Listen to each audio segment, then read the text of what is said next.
ጳውሎስ ናብ ሰብ ገላትያ ምዕራፍ 5 በክርስቶስ ዝርከብ ሓርነት ቁጥሪ 1 ሓራ ምንቲ ክንከውንሲ ክርስቶስ ሓርነት አውጪና እዩ ስለዚህ ጽንዑ ከም በሐድሽውን በርዑት ባርነት አይትቆረኑ ቁጥሪ 2 እነሆ አነ ጳውሎስ እንተ ተገዘርኩም ክርስቶስ ገለኳ አይጣሙኩም እዩ እብለኩም አለኹ ንዝግዘር ዘበለሰቡን ንብዘሎ ትሕጊ ክገብሩ ከም ዝግቦ ደጊመ እምስክር አለኹ አብቱም ብሕጊ ክትጸድቁ ትደልዩ ካብ ክርስቶስ ተፈልይኹም ካብ ጸጋ ወደቅኩም ንሕናስ ብመንፈስ ካብ እምነት ናይ ጽድቂ ተስፋ ንጽባለና በክርስቶስ ኢየሱስ እታ ብፍቅሪ እትገብር እምነት ዳንበር ግዝረት ኮነ ወይ ዘይ ግዝረት ሓደ ግዛ አይከኣሎን እዩ ቁጥሪ 7 ጽቡቕ ትጎይ ነርኩም ንሓቂ ከይትእዘዝዋ ደኣመን ዓገተኩም እዚ ምሕባል እዚ ካብቲ ዝጸውዓኩም ኣይመጸን ሂደን ማይ ብሑቕ ንብዘሎት ብሑቕ የብቅዖ እዩ ኣነ ገለ ካልእ ከይትሓስቡ ብኣኻኩም ኣብ ጐይታ ተኣሚና ኣለኹ እቲ ዝዕገርግረኩም ግና ዝኾነ ይኹን ፍርዱ ክጸውር እዩ ኣሕዋተይ ኣነ ግና ግዝረት እሰብኽ እንተዝህሉ ደኣ እንታይ ኢሎም ሕጂ ዝሰጉኒ እምበኣርከ መዕንቀፍ መስቀል ተደርብዩ አየ እቶም ዝዕልውኹም ኮታ እንተዝቁረጹ ሕይወት ብመንፈስ ቅዱስ ቁጥሪ 13 ኣሕዋተይ ንስኻትኩም ንሓርነት ጽዋዓት ኢኹም እሞ ንሓድሕድኩም ብፍቕሪ ተገዛዙ እምበር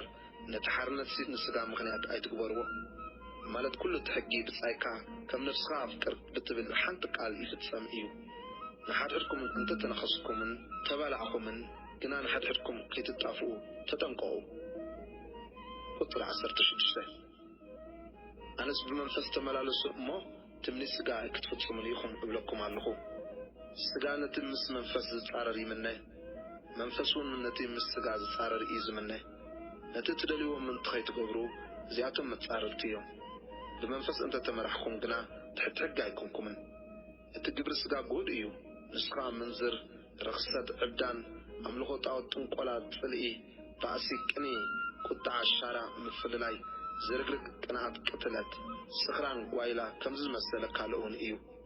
እቶም ከምዚ መሰለ ዝገብሩ ንመንግስቲ ኣምላኽ ከምዘይወርስዋ ከምቲ ቀደም ዝበልክዎ ኣቐዲመ እብል ኣለኹ እቲ ፍረ መንፈስ ግና ፍቕሪ ሓጎስ ዕርቂ ዓቕሊ ልውሃት ሕያውነት እምነት ህድኣት ይኣኽለኒ ምባል እዩ ነዚ ከምዚ ዝመሰለ ዝጻረሩ ሕጊ የልቦን እቶም ናይ ክርስቶስ ዘበሉ ከዓ ነቲ ስጋኦም ምስ ናይ ፍትወቱን ትምኒቱን ሰቂሎምዎ እዮም ቁጥሪ 25 ሕይወት ብመንፈስ እንተኣልያትናስ ብመንፈስ ከዓ ንመላለስ ንሓድሕድና ብምትሕራቕን ብምቅንናንሲ ውዳሴ ከንቱ ኣይንድለ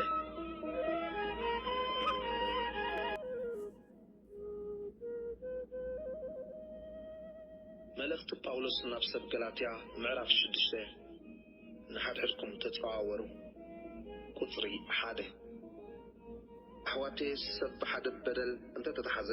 ነዚ ከም ዝበለ ንስኻትኩም መንፈሳውያን ብህዱእ መንፈስ ጌርኩም ኣቕንዕዎ ንስኻውን ከይትፍተን ንርእስኻ ተጠንቀቕ ሓደ ገለ ዘይኮነስ ገለ ከም ዝኾነ እንተመሰሎ ንርእሱ ይጥብር ኣሎ እምበር ከትጸሩ ሓድሕድኩም ጽሩ ከምኡውን ሕጊ ክርስቶስ ፈጽሙ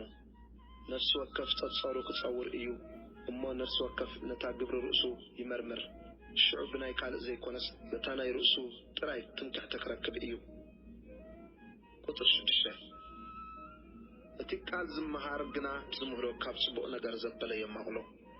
ሰብ ነቲ ዝዘርኦ ንዑ ክዓጽዶ እዩ እሞ ኣይትጠበሩ ኣምላኽ ኣይዕሸን እዩ እቲ ንስጋኡ ኢሉ ዝዘርእ ካብቲ ስጋስ ጥፍኣት ክዓጽድ እዩ እቲ ንመንፈሱ ኢሉ ዝዘርእ ግና ካብቲ መንፈስ ናይ ዘለኣለም ሕይወት ክዓጽድ እዩ እንተዘይተጸላእናስ ብግዚኡ ክንዓጽድ ኢና እሞ ንስናይ ግብሪ ኣይንሰልኪ እምበኣርሲ ግዜ ኮለና ንኹሉ ሰብ ምናዳ ግና ነቶም ኣመንቲ ስድራ ቤት ሰናይ ንግበር ብግዝረት ዘይኮነስ ሓድሽ ፍጥረት ቁጥሪ 11 ብኸመይ ዝበለ ገዘፍቲ ፊደላት ብኢደይ ከም ዝጸሓፍኩልኩም ረኣዩ ቁጥሪ 12 እቶም ንሰብ ስጋ ባህ ቅብሉ ዝደልዩ ዘበሉ ኩላቶም ምእንቲ መስቀል ክርስቶስ ከይስጎጉ ኢሎም ጥራይ እዮም ክትግዘሩ ብግዲ ዝብልኹም ዘለዉ።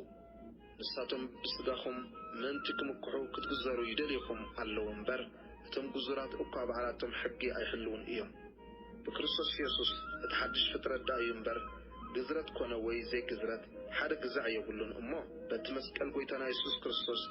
ዓለም ብኡ ናይ እተሰቕለት ኣነ እውን ንዓለም እተሰቐልኩ እንተዘይኮይኑስ ትምክሕቲ ዘበለ ካባ ይርሓቅ። ኣብቶም በዛ መገዲ እዚኣ ዝኸዱ ዘበሉን ኣብቶም ናይ ኣምላኽ እስራኤልን ሰላምን ምሕረትን ይውረድ። ቁፅሪ 17 ኣነስ ዕላመት ኢየሱስ ኣብ ስጋይ ይጸውር ኣለኹ እሞ ድሕሪ ሕጂ ሓደ እኳ ላሕ ኣየብለኒ። ቁፅሪ 18 ኣሕዋቴ ጸጋ ጎይታና ኢየሱስ ክርስቶስ ምስ መንፈስኩም ይኹን። ኣሜን።